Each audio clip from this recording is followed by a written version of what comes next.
एक बार की बात है, गौतम बुद्ध अपने शिष्यों को जिंदगी से जुड़ी अच्छी बुरी चीजों का ज्ञान दे रहे थे।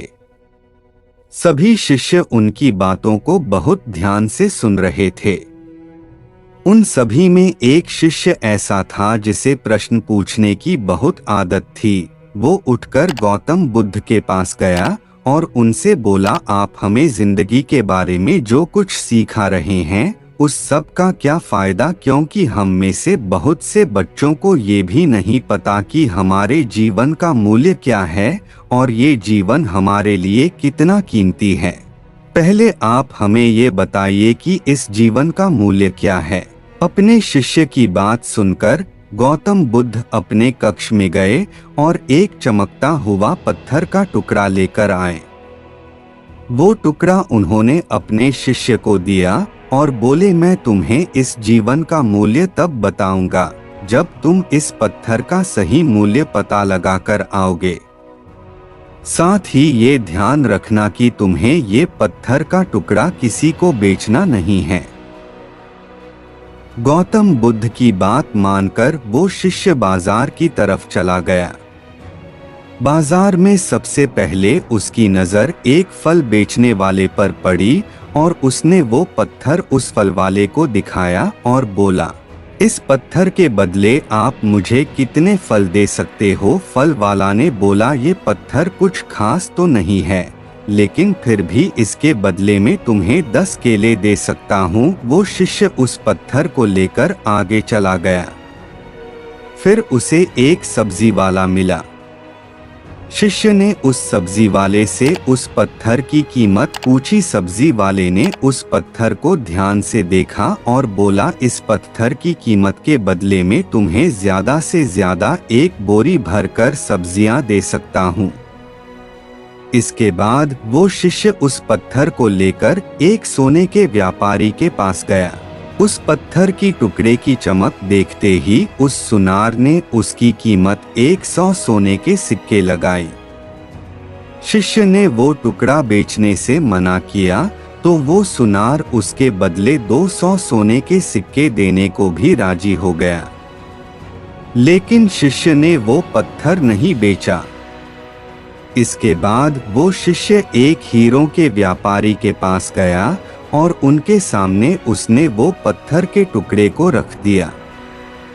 उस पत्थर को देखते ही हीरों के व्यापारी ने एक साफ कपड़ा बिछाया, उस पत्थर को उसके ऊपर रखा, फिर उसकी परिक्रमा की और हाथ जोड़कर उस पत्थर को कपड़े में लपेटते हुए वो बोला कि तुम जिसे मामूली पत्थर समझकर उसकी कीमत पूछ रहे हो, असल में ये एक बेशकीमती रूबी है।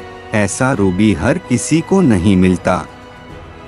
मैं अगर अपना सब कुछ बेच भी दूं तो भी इसकी कीमत नहीं चुका सकता। उस व्यापारी की बातें सुनकर वो शिष्य हैरान हो गया। वो दौड़ा दौड़ा सीधा बुद्ध के पास आया और उन्हें उसने जो कुछ भी बाजार में हुआ वो सब बताया। उसकी अचरज भरी बातें सुनकर गौतम बुद्ध बोले, तुम्हारे सवाल का जवाब इस रूबी की कीमत में ही छिपा है।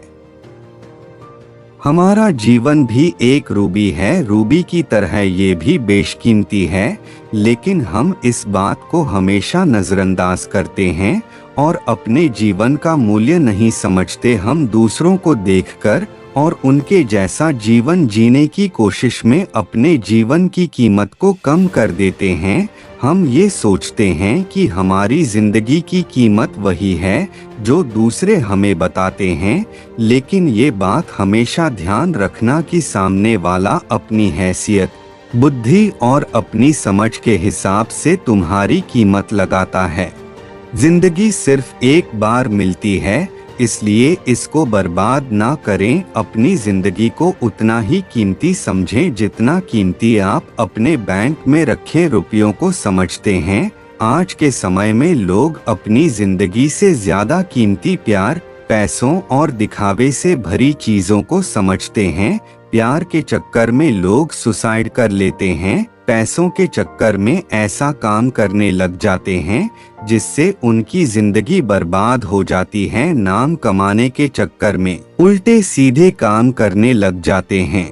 हमेशा याद रखें कि दिखावा करना जरूरी नहीं है।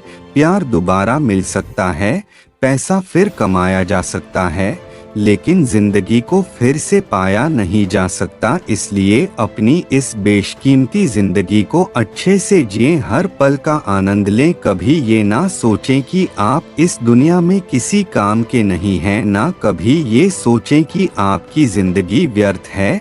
आपके होने या ना होने से कुछ फर्क नहीं पड़ता। जब भी ऐसे नेगेटिव विचार आपके मन में आए तो खुद को बस ये याद दिलाएं कि जीवन एक रूबी है और ये बेशकीमती है।